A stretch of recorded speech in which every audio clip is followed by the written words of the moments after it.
Here it is, guys. We made it to the end of the semester and the end of the calendar year. So this week, instead of doing our regular game releases, the Gentoo crew is going to tell you about their games of the year. So let's hear what they have to say. Hey everybody, my name is Quinn Foose. I'm the host of The Finer Things here on Gentoo, and my game of the year is Star Wars Jedi Fallen Order. I was raised on Star Wars, so it's been a part of my life for as long as I can remember. So of course I'm attracted to the game. The story so far is fantastic. I haven't finished it quite yet, but I'm having a good time. The combat is very solid, the lightsaber handles great, and overall it's a fun experience, fun to explore, and good to be back in the Star Wars universe with a game that I can actually enjoy. Hi, my name is Aaron James. I'm a host on Gentoo, and my game of the year would be Death Stranding. I was hesitant when I first headed into the game because the trailers had shown a lot of gameplay that consisted of just walking and delivering packages.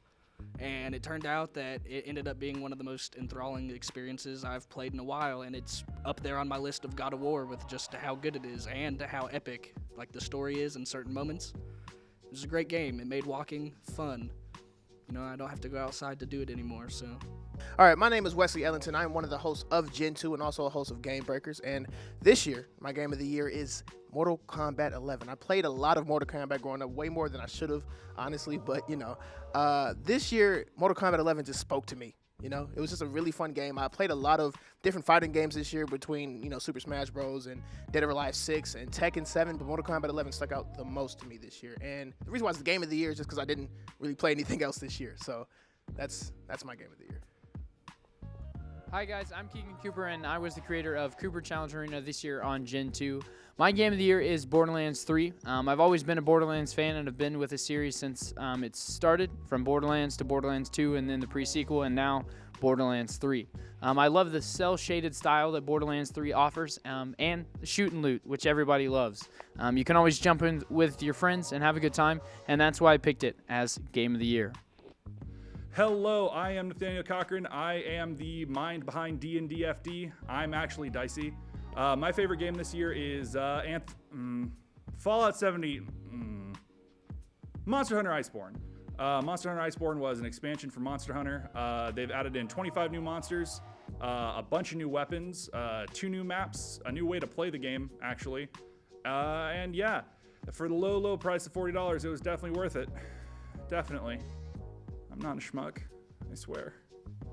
What's going on, everyone? This is Tyler Bruff here. My favorite game of the year would be Madden 20. One of the biggest reasons for that being is that Patty Mahomes is on the cover, and being a Chiefs fan, he's representing the Chiefs, so Chiefs Kingdom all the way. Another reason is I like the multiplayer version. I get to play all the friends online and get to smack talk them when I beat them, so that's another fun reason.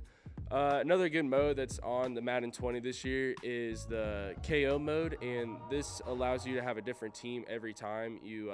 So if you lose, you can just draft another team and get right back into action. So yeah, that's why I like Madden 20. Hello, everybody. This is Dalton Spees, the producer for Gentoo, and my game of the year is Kingdom Hearts 3. It's not my game of the year so much because it was a great game or anything, but mostly because I'm actually alive in the timeline where this game actually came out. I've been waiting so long for this game to happen. I've been wanting to go back to my adventure with Sora and Donald and Goofy for so long that finally being able to play that and finish out the first trilogy of this game was fantastic after so many DS and PSP releases. I was tired of it and really ready to play it on console. So it came out on the Xbox, which thank goodness for that. Sony can only strangle me so hard that Microsoft finally gets a game that I want to play. But Kingdom Hearts 3 came out. I played it. It was good. So it's my game of the year.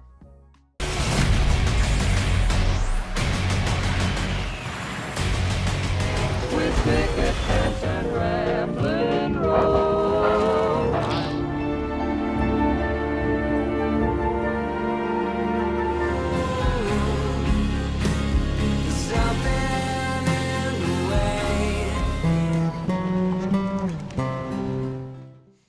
Hey everybody, welcome to The Finer Things, the show where we examine games for their artistic value. As always, I'm your host, Quinn Foose. Today's episode marks the end of this season of Gentoo and The Finer Things, so to celebrate, we're doing something different. Instead of focusing on one title, today we will briefly cover my top 5 games that we have covered here on The Finer Things in fall of 2019. As a quick disclaimer, I'm basically choosing these games based on my personal preference and enjoyment. Get ready because we're about to jump into Foos's top 5 finest things. Starting off at the bottom with number 5, we have Dragon Ball FighterZ. I had to include this game on the top 5 because I just love Dragon Ball too much.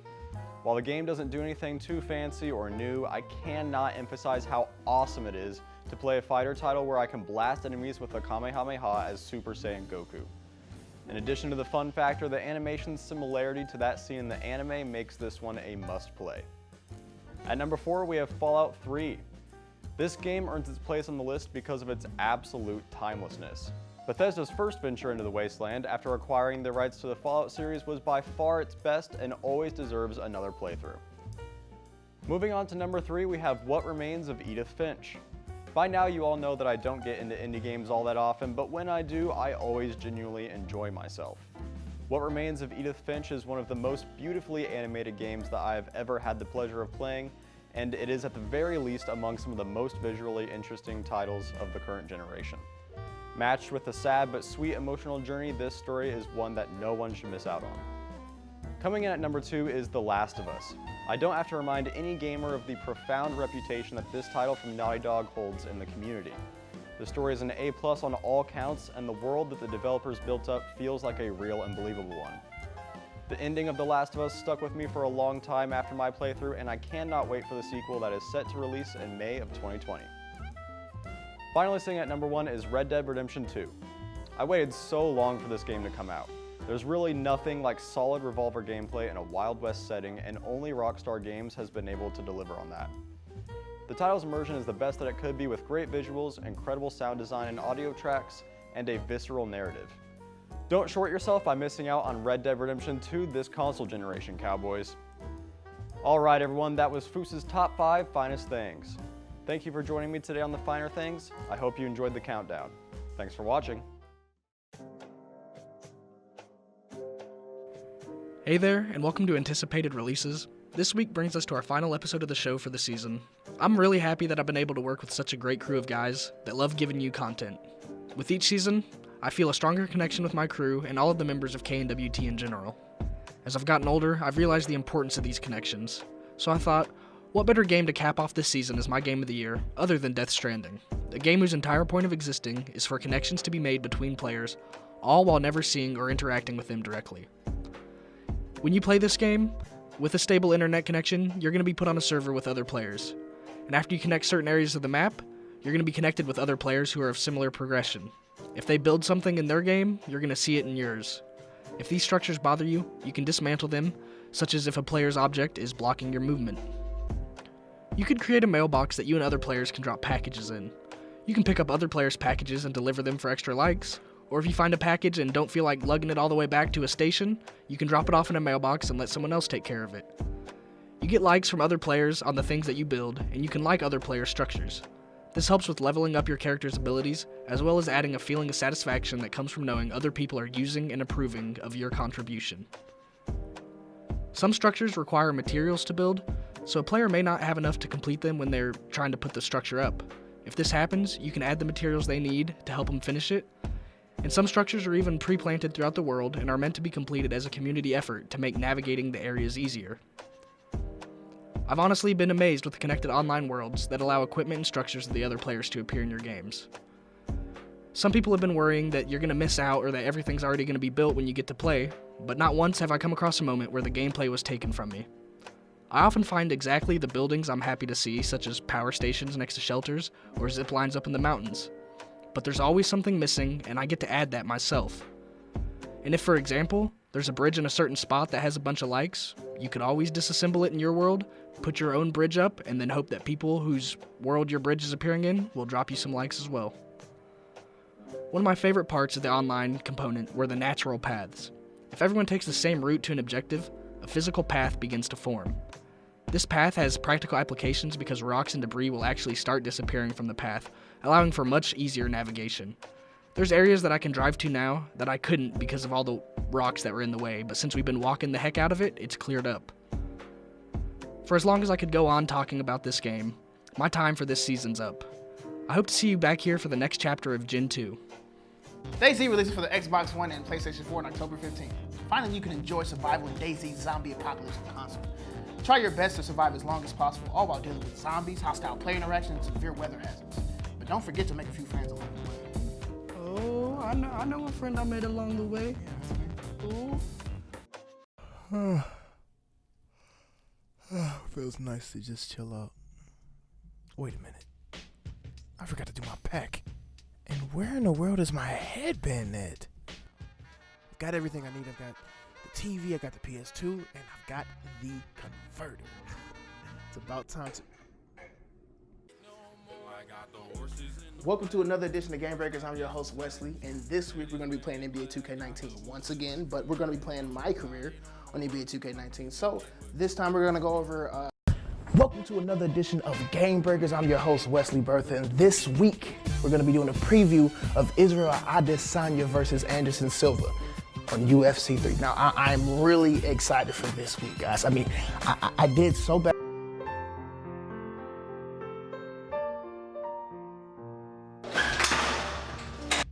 I should check where I did my outside intros. Oh no, it's way too cold for that. I'm gonna just drive to Wells.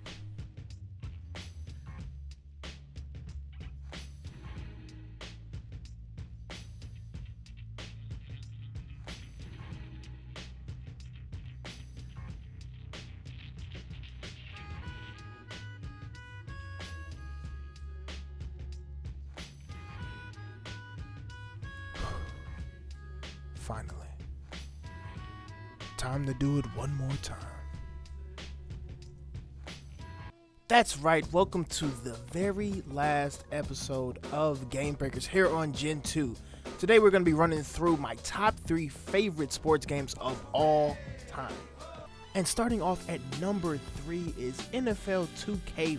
Now, this is one of those games, this is going to be a thing throughout the entirety of this video. This is one of those games that I played so much as a kid, and this really exposed me to football games in general, and this was the first football game that I ever owned. This is also one of the first games that I got serious about. I played this game so much as like a 6-year-old, it's really ridiculous and probably unhealthy, honestly. And moving on to number 2, we have SmackDown vs. Raw 2008. Most people say 2007, but I disagree highly. 2008 is my personal favorite. Now, we couldn't go an entire year on Game Breakers without mentioning at least one wrestling game, so you got to give it to me. But this is one of those games, like I said before, I played it a lot, and honestly, it hasn't stopped yet. And the last game on the list is NBA 2K11. Now, this game started my craze and my love for basketball games and NBA 2K series in particular. It also has gameplay that has yet to be paralleled by any 2K game or any basketball game for that matter since then, and this is why it holds a special place in my heart. This has been Game Breakers, and I have been your host, Wesley Ellington. I have enjoyed all of my time here on Gentoo, and this is it. Signing off for the final time. Peace, guys.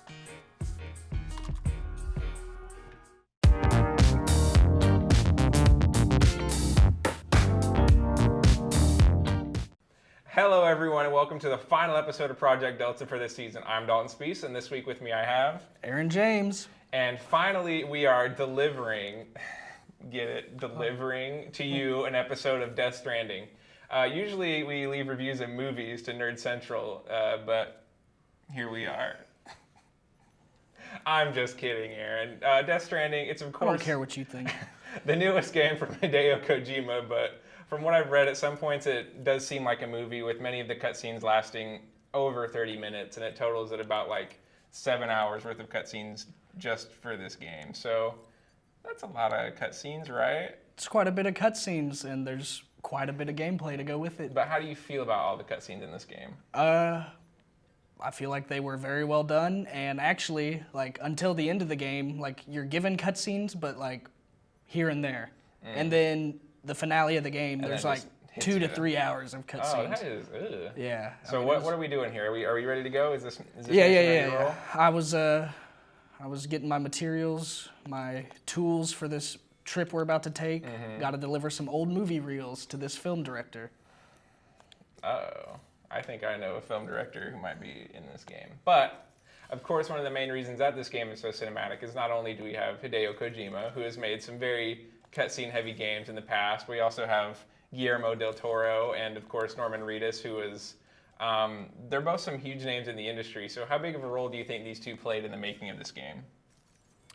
As far as the making of the game, I really couldn't say. Now, I wouldn't be surprised if there was like some small input on like some of the, cutscenes, like the mini cutscenes that you're talking about. But as far as like the actual game design and stuff, Because probably that- little. That is kind of just how Kojima likes to make his games. He likes to have his name on everything. Director, producer, writer, everything. He's He- very involved he- in the process. He From what wants I to understand. be, a part of everything. And I myself don't know a whole lot about Del Toro other than his name, but Norman Reedus, of course, he's in The Walking Dead and he was in The Boondock Saints. But of course, most people know him for The Walking Dead. How excited were you when you first saw that these two were going to be involved in this game? I was pretty excited. The first two Hellboy movies, or I guess there's a third one, but it's like its own thing now, are pretty awesome. The Shape of Water was really good. I haven't seen a lot of Del Toro's like older films. Like he's got a film called Mimic that's supposed to be kind of a classic. But I was happy to see him in there. It was pretty cool. And of course, Mads Mikkelsen. He's from Game of Thrones, and he's an actor. He's one of the main characters in this game as well. but of course, Norman Reedus, he was involved with Kojima before this game was technically a thing because, we've had PT get released to the PlayStation Store. Nobody really knew what it was, but then once you finally beat PT, you see that it was kind of a test for Silent Hills, which is going to be a game from Konami produced by Kojima, which was going to feature Norman Reedus. So, did you ever play PT, and what did you think about that? And what did you think when you saw that Norman Reedus was going to be involved? I did play PT, and it was one of the spookiest experiences I've ever had. Like, hands down, spookiest experiences. Especially because I downloaded it the night it was made available, because it was announced at that Game Awards. Was it E3? I don't think it was E3, but it was something like B tier, like a Gamescom or something like that. It But- was scary. I obviously don't have PlayStation 4, so I haven't been blessed with PT or this game, but I've seen people play PT, and it definitely looks like something I would stay away from because we all know I'm a big sissy, and I don't like scary things. But Aaron, as we know, like I just said, I don't have a PS4, but you do, and you've only put like 60 hours into this game. Yeah, so, only 60 so far. What are your impressions? What is it that's really got you hooked and got you coming back and playing this game so much, even after I think you said you beat it? One of the main things is just how engaging the entire game is. I feel like you have to be paying attention every second or else you'll mess up. The combat is kind of fun. Like when you pick up a case like that and just crack them in the head, it's kind of satisfying. Because who are you Pick his fighting right case up? now? Is this like a specific faction, or is this Yeah, just, these guys are called mules. Oh, they're about to take my cargo. Oh, they just took my cargo. Oh, they just like snatched it. It's called a sticky gun. Yeah, it can go up to like 50 meters. Yeah, he like. These smacked you with guys that. are addicted to delivering packages and the likes they get from the packages. Those darn FedEx postmen. Now they're throwing lightning spears. So, yeah, what exactly what's the premise of this game? Why is there a baby? Who invited Norman Reedus? Like, what's going on in the story? So as far as I know, Norman Reedus got involved because he was originally going to be in Silent Hills. Silent Hills, or PT, or yeah, Silent Hills, because he was in PT, I guess. I don't know. Sorry, dude. It's a lot of It's content. very intense. But so we were talking about the story and like just what exactly. No, are we yeah. doing So here? you have a baby. It's called a BB, which stands for Bridge Baby. A baby. And they are tools essentially that can. Oh my gosh! They just pulled my package all the way back over there. I thought dude. you said that was like a solid cross map, no scope with the sticky gun. It was this dude right here, and so you just got to give him the business real quick. Oh yeah, this little backhand, front hand. He's got some friends. So the baby senses these things called BTs, which are a big problem in the world nowadays, Okay. in the game. You got the speed skeleton on for the super jump.